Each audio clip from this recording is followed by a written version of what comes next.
पूर्व परीक्षेचा हा अवघडवाला प्रश्न बघा, बऱ्याच मुलांना या प्रश्नामध्ये प्रॉब्लेम येतोय. एकदम इझी पद्धतीने सोडवू आपण. स्थानक ए पासून काही प्रवाशांसह एक रेल्वे गाडी सुटते.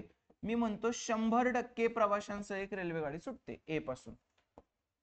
बी स्थानकावर 50% प्रवासी उतरतात, म्हणजे बी वर 50% प्रवासी उतरतात म्हणजे 50% शिल्लक राहतात. 100चं 50% शिल्लक म्हणजे 50%.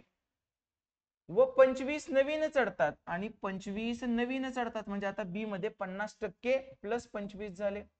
त्याच्यानंतर सी स्थानकावर रेल्वे गाडीत उपस्थित असलेल्यांपैकी 40% प्रवासी उतरतात.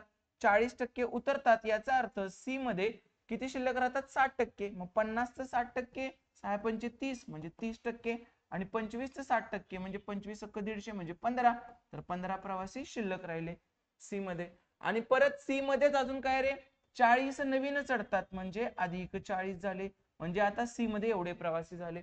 आता त्यांनी काय म्हटले, आता रेल्वे गाडीत उपस्थित प्रवाशांची संख्या ए वर चढलेल्या प्रवाशांच्या 40%, ए वर 100% चढलेले म्हणजे आता त्याच्या 40%, म्हणजे या सगळ्याचा आन्सर किती म्हटलं त्यांनी? 40%. सी वाल्याचं बरोबर.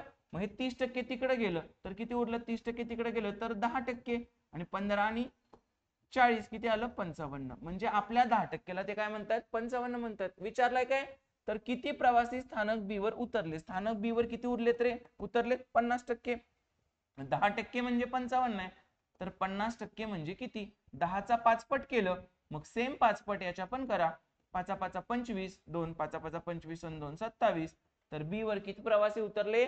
275 प्रवासी बी वर उतरलेले आहेत. एकदम सिंपल पद्धतीने आपण हे केलेलं